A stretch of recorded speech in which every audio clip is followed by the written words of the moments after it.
Okay sa akin, maraming pong salamat. Ano pong kaso natin? Ito po siya. Frozen tears? October. October, ito lang. Opo. November, December, January, February kalahati. May iba akong 10 kilo lakas ang loob. Kaya yan Diyan, sir. nabagay, nanonood na kayo eh. Opo. Sige. Alam na ni ma'am. Alam na ni ma'am to. Pwedeng umiyak sa sakit pero hindi pwedeng sumuko. Yes! Yan ang mga gusto kong kasabihan. Puro lalaki pa lang mamang nadarito eh. Kaya pala pwedeng umiyak eh. Dahil Sa kayo galing ma'am? Mandaluyong. Mandaluyong. Yan, from Mandaluyong si ma'am. Followers ni Master. Kaya wala na ano ron. may baon to si Nasa ma'am. ano na, nasa Cavite na. May baon to si ma'am, nanonood eh. Araw-araw. Naubos yung kinain kong itlog ah. Itlog lang kasi almusal ko eh. Sa dami pisikokit si sir na naman. Pag naunahan kasi ng panggigigil, hindi mo talaga mauunta. Hindi kasi ano rin, laki talaga ng muscle kasi niya. Sa gitna na naman nagpunta eh. Lali ah. Hindi tayo naman nakaraan, video ibabaw lang eh.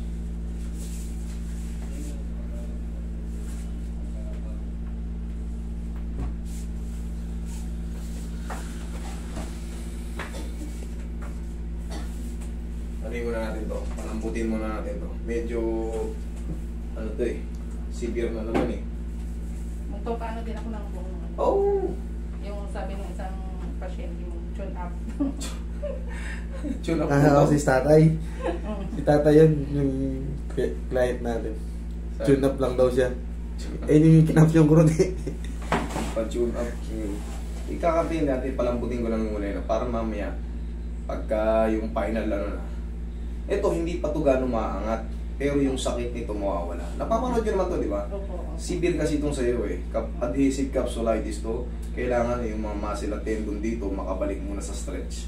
Sa susunod yan, pag wala na kasing sakit yan, kaya mo na. Hindi katulad yan pag hindi mo pina-adjust to. Ay sus, araw-araw kang magdusa ng aray. Kung grabe yung kirot niyan, pumipitik, maya-maya. Oo, araw-araw mararamdaman yan hanggang di nababago yung position nito. Okay, sige, tapa kayo. Ay, tagilid kayo. Magpapatune up din pala to si mami. Tagilid kayo dyan, para yung mga balakang nyo rin may makarating. Focusing ko na sir. Oo, makaratingin kita ng todo. Saan tune up lang yan? Tune up. Okay, relax na. Yan. Kabilang side. Saan ba kayo, mami? Mandaluyong. Ay, oo. Magdalawin pala. Loob o labas? Wala na. Inilabas na sa Mandaluyong yung ano, dapat. Nasa ano na ata, Cavite, naik ba? Yan.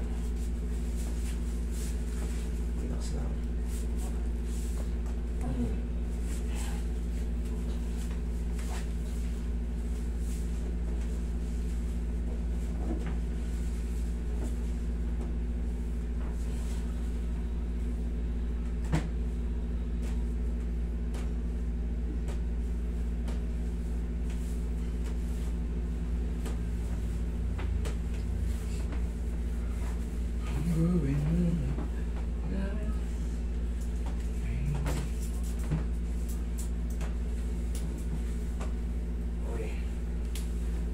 Tingin ko si mami.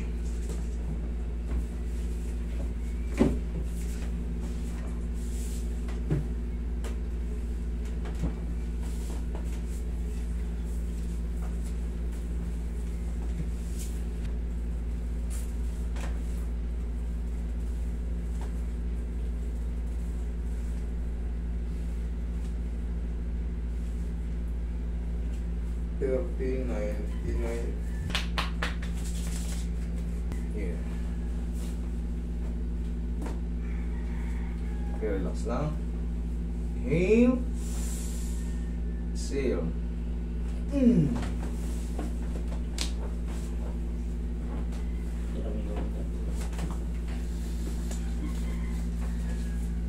Alam mo na kayo, ito na. Yung final, ito yung pinakamasarap sa lahat. Okay po.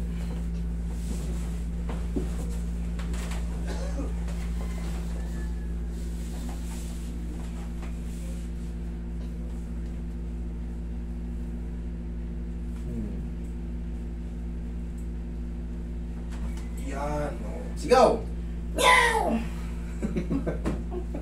Kaya. Kaya. Eh. Ayan. Basta na napag-anuhan nyo na to, na napapanood, mapaghahandaan nyo na yan. Tsaka binabaliktad ko na yung combo. Hindi na katulad dati. Dito kagad. Oo. Para kahit pa paano kakayanin. Pwede naman baliktad rin eh. Okay. Ginaganon ko nga mag-isa yan, sir eh. Pinaka mas the best yung ganito. Massage nyo muna. Mhm. Sa mga medyo malalayo, tapos alam nyo, kumbaga, wala kayong kakayahan pumunta rito, tapos masakit na talaga. Tignan nyo to para lapit mo. Sabay mga super frozen shoulder. Ito ang ilong nyo, kumbaga itapat nyo dito sa may bukol na to. Ayan o. Ayan o. Tapos ito, hawak nyo na sa tenga nyo. Hawak nyo sa tenga nyo. Ayan o. Tapos, kumbaga, huwag nyo itong aalisin sa tenga nyo ganunin nyo lang o. Biglayin nyo. Promise. Tapos sapusin nyo na siyempre, pang-haplas natin. Ngayon, pwede nyo na itong ihiga. Kahit baldog-baldugin nyo yan. Yan. Unti-unti nang tataas yan. Tapos, yun nga, kahit ihiga nyo na yan. O sige. Ipitin nyo. Tignan nyo yung difference. Okay? Opo. Isang session pa lang yan. Pero, kahit hindi na kayo mag-session, yung tinuturo ko sa inyo, di ba, alam niyo, ganun nyo na. Kailangan kasi, magtiis tayo kasi kaysa naman kumikirot-kirot sa loob. Kailangan, ganun din eh. Hindi mo galawin o galawin mo, makirot din. Doon ka na sa makakasurvive ka sa susunod na mga araw. Yan, o, sige nga, gano'n. Yan, o, kabila. O, tapos pagtapos nyo magganyan, o, haplusin nyo na ngayon. Alam nyo na yan. Okay? Sige. Thank you. Ibinigay na lang. Nga, nawala eh, kasi binagaya ko yung tinuturo mo yung gano'n. Kita mo, ang laki ng tulong sa papanood lang. Opo. Nakakaano. Siyempre, hindi ko naman kayo papahamak. Kumbaga, ginawa ko na yan bago ko ituro sa inyo. Okay? Opo, sir. Thank you. Huwag na kayo maligo today, ha? Opo.